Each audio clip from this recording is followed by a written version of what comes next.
Kaya nagkaroon ako ng ex-girlfriend na taga-iglesia ni Cristo. May taga-iglesia ba tonight? Wala akong pake sa'yo. Alam mo, may mga mas okay naman na religion siya. Pero may aircon sila eh. Diba? First time na nakaapak ako doon sa kapilya nila, mangha-mangha talaga ako na daming aircon eh. Binilang ko pa 1, 2, 3, 4, 5. Ang lamig. No? Cool. Cool to.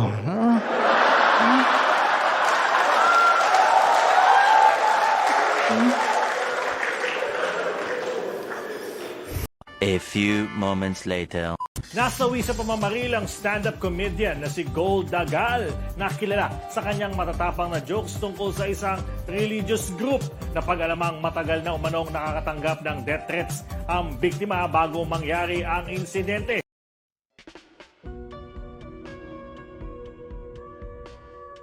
Nasa iyo na talaga lahat eh. Mayabang, hambog, tanga, bobo.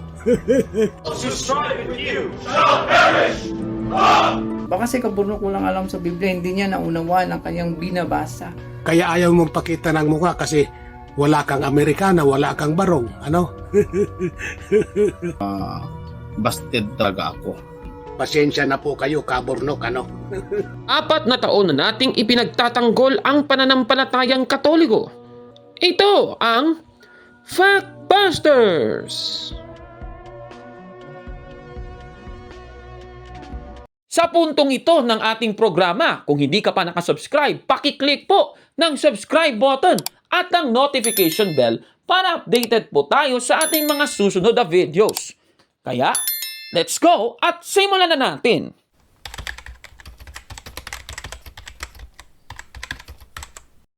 Magandang araw mga kapatid and welcome na naman po sa isang episode ng Factbusters PH.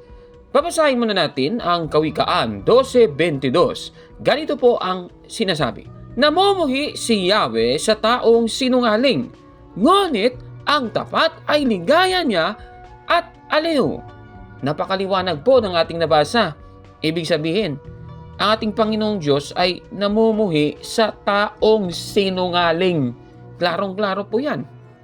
At sa ating mga previous episodes, napatunayan po natin noon na ang vlogger ng Tinig ng Karunungan ay talagang nagsisinungaling. Ano? At grabe talaga. Pinipilipit ang mga referensya ng Iglesia Katolika at pati nga yung talata sa Biblia, iniiba-iba niya mga kababayan. Pero nakapagtataka mga kababayan, mula po sa mga nabuking nating videos niya mga kapatid, nawala na lang na parang bula ang mga videos ng Tinig ng Karunungan sa YouTube.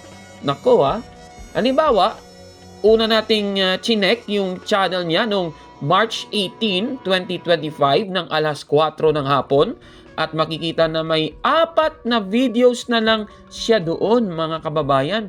Ang alam naman natin, marami nitong upload at karamihan sa mga videos niya paninira sa Iglesia Katolika. Grabe talaga. At yung huli nating check noong March 19, 2025 ng alas 4 ng madaling araw, wala na pong laman ang kanyang YouTube channel. This channel doesn't have any content. Nako naman. Bakit kaya nawala ang mga videos niya mga kapatid? Siguro nahiya siya sa kanyang ginawa kasi nabuking ni Kaburnok. Nako naman, kawawa naman. Pero kayon pa man, sa ating episode ngayon, ang tatalakayin talaga natin ay itong tungkol sa huling updates kay Gold Dagal at sa kanyang pagkamatay mga kababayan. Alam naman po natin si Gold Dagal po ay binaril mga kapatid ng mga hindi pa kumpirmadong mga tao mga kababayan sa kaniyang naging programa dyan sa Pampanga mga kapatid. Dahil sa nangyaring ito kay Gold Dagal ay nagpost po ang kanyang ina na si Jocelyn Cruz sa Facebook. At nakikita nyo po sa screen. At meron po ditong sinabi siya na talagang grabe. Ito, babasahin ko po sa inyo. Ang kanyang sabi dito, "But some people who claim to be closest to God planned and perpetrated this crime. They killed my son." Sino kaya itong nag-claim na sila daw ay malapit sa Diyos at sila daw ang sinisisi ng ina ni Gold Dagal sa pagkamatay ng kanyang anak? Grabe naman, sino kaya ito? Yung nagkukunwaring malapit daw sa Diyos, talagang sila daw ang iglesia na sa Diyos. Hindi ko nasasabihin kung sino itong grupong ito. So, galing po yan sa ina ni Gold Dagal na hanggang ngayon ay nagdadalamhati, mga kapatid. Dahil yan ang sinabi ng ina ni Gold Dagal, ang napakalaking katanungan ngayon, sino kaya ang bumaril kay Gold Dagal, mga kababayan? Alam niyo po, ang pahayag na ito ng ina ni Gold Dagal ay na-feature po sa Inquirer.net, mga kapatid. Pero hindi lang po ang ina ni Gold Dagal ang naglabas ng saloobin niya tungkol sa pagkamatay ng kanyang anak. Pati yung tatay niya naglabas din ng kanyang saloobin. Ayan, yung balita mula sa Inquirer.net. Di ba? At nakita rin natin ang isa sa mga posts ng tatay niya na si Ronnie Dagal. Sabi ng tatay niya, "Who ordered the killing of my only son? Is it you? We are just ordinary people working to earn a living."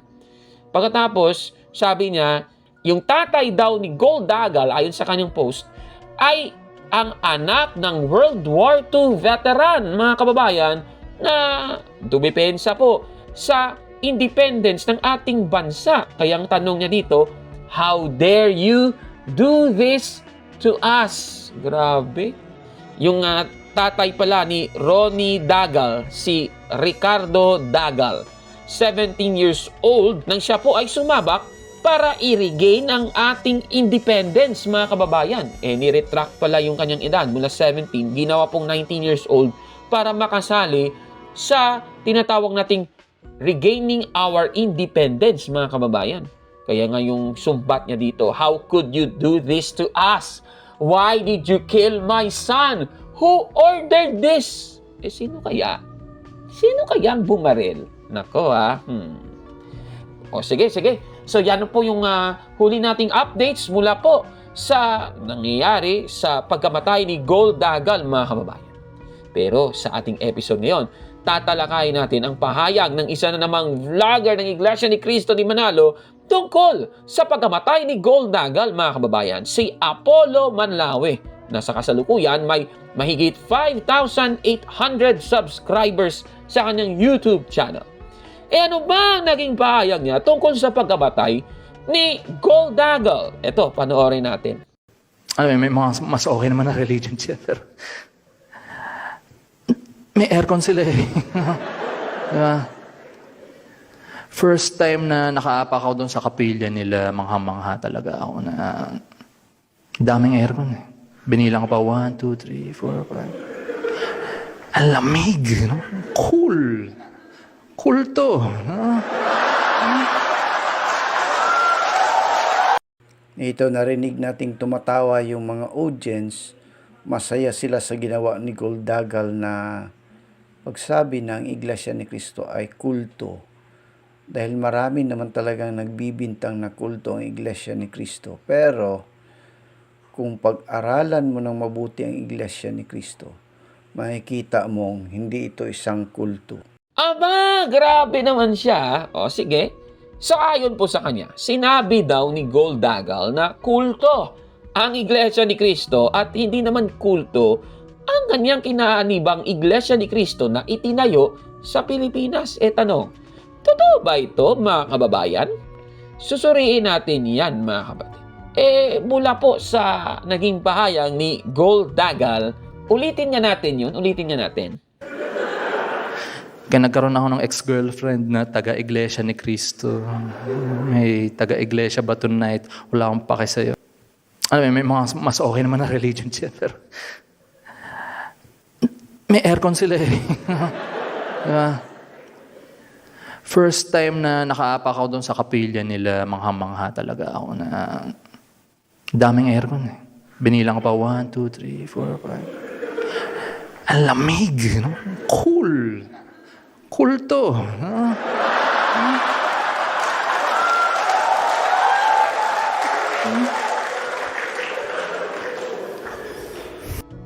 O, di ba? Base po sa context nung sinabi ni Goldagel, hindi naman po sinabi ni Goldagel na kulto po ang Iglesia ni Cristo. Wala pong sinabing ganon. Ang sabi lang ni Goldagel, kulto. Di ba? Hindi naman kulto na cult. Wala namang ganon. Hindi po ganon ang sinabi. Hindi po kulto, kundi kulto. Di ba? Ano bang ibig sabihin ng kulto? Search ka natin. Konting search lang naman.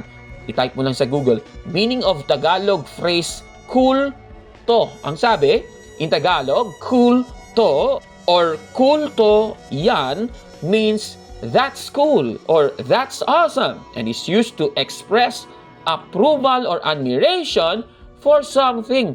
Klaro-klaro po. Hindi naman po kulto or cult ang ibig sabihin ng sinabi ni Goldagel na kulto, kundi that's cool, di ba? That's cool. Pero syempre, mga ano yan, mga affected, mga, nako, grabe talaga.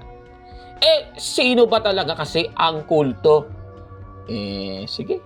Magbabasa lang ako, ha? Ito, baka sasabihin nyo naman, galing sa akin. Binabasa ko lang mula sa isang referensya. Ito, yung referensyang tinutukoy ko, The New International Dictionary of the Christian Church ni J.D. Douglas, 1978 edition, page 776. Ganito po ang sabi. Ang Pilipinas ay gumawa ng sarili nitong mga kulto. Higit sa lahat, ang Iglesia ni Cristo o Church of Christ na itinatag noong 1914 ni Felix Manalo at nag-aangkin ng ilang milyon. Ito, aklat kasaysayan ito, mga kababayan, ang sabi, kulto daw sila. At saka, alam ninyo, itong grupong ito, mga kababayan, i-type mo sa Google yung the largest cult in the Philippines. Anong grupo ang lumalabas? Yan So, hindi ko po sinabi yan, mga kababayan. Galing sa Google yan. So, yan po. Kaya, mula sa sinabing ito ng vlogger na ito, ang masasabi ni Kaburnok, busted yan! Mali yan! Naku, mali po yan. Ngayon, ano ba ang naging pahayag niya tungkol sa pagkamatay ni Goldagel? Ito, panoorin natin. Isang talata pa sa Biblia para malaman nyo kung ano ang Iglesia ni Cristo, sino ang pumoprotekta sa Iglesia ni Cristo. Lahat ng may galit sa iyo ay mapapahiya at mamamatay ang sino mang lumaban sa iyo. Ang lahat ng nagagalit sa iyo ay tiyak na mapapahiya at malilito. Ang mga lumalaban sa iyo ay mapapahamak. Yan po ang talata ng Biblia na gusto kong iiwan sa inyo.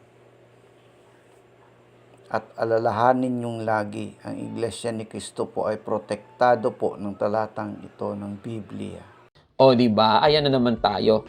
Ayon po sa kanya, ang Iglesia ni Cristo daw ay protektado ng Diyos ayon sa Isaias 41:11.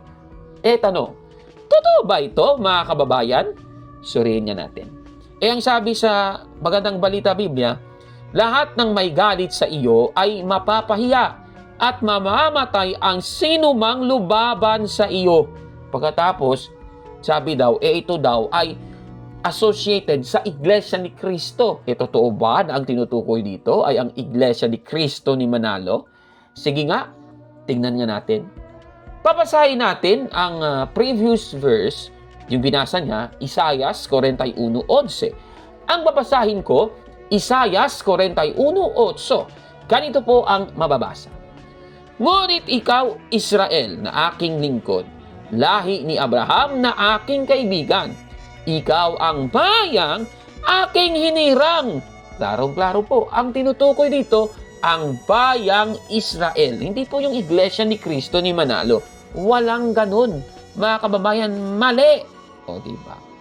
Katunayan nga, sa isang Bible, itong the DDK Bible with commentaries based on Catechism of the Catholic Church, kahit nga sa Iglesia Katolika, ang pagtingin po ng Iglesia Katolika sa Isaias 41:11, siyempre, napapabilang yun sa Isaias 41:8 hanggang 29, ganito ang sabi.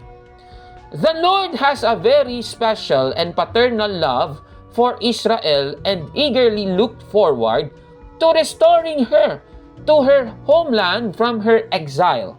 He had empowered Cyrus from this very purpose, who finally defeated Babylon and allowed the Jewish deportees to return home. Once again, God showed his people that he is the one true God who could both use and subdue powerful nations. In restoring the land of his chosen people, God revealed again the futility of worshiping false idols. At kinote yung Catechism of the Catholic Church, paragraph 2112. Napakaliwanag po sa ating nabasa, mga kababayan. Kagaya ng sinabi natin nung nakaraang episode, ang Isaiah 41:11 ay tumutukoy po sa bayang Israel. Dahil yung bansang kanilang kinakalaban ay tumutukoy po sa Babylonia, mga kababayan. Yan talaga ang tamang interpretation sa talatang ito, mga kapatid, based sa biblical hermeneutics, mga kababayan. Kaya ito, nagkiklaim lang sila ng talata sa Biblia, hindi naman sila yung tinutukoy dyan. Ang masasabi ni Gabornok, busted yan! Mali! Mali yan! Ako. Kaya ang masasabi natin muli sa mga pamilya at kaibigan ni Gold Dagal, nakikidalamhati po ang inyong programa sa Factbusters PH sa pagkabatay ni Gold Dagal. Mga kapatid, rest in peace sa iyo, kaibigan, ha? Ano po masasabi ninyo sa ating episode ngayon? Paki-comment po sa baba, mga kapatid. At kung like mo ang video na ito, paki-smash ng like button at mag-subscribe sa ating YouTube channel, Factbusters PH. Kaya, huwag maniwala sa sabing-sabi. Check mo na kung fact nga talaga. Hanggang sa susunod na episode, ako po si Gabornok at ito ang Factbusters! Mga kapatid, magandang araw po at kapayapaan ay maghari sa ating isipan at sa ating puso. At follow and subscribe, Factbuster PH, The Beloved Catholic sa Facebook page ni Gabornok. At abangan nyo si Gabornok, no? Dahil marami siyang i-reveal na mga maling aral at matutunan natin ang katotohanan. Dahil ang katotohanan ay magbigay sa atin ng tunay na kalayaan. God bless!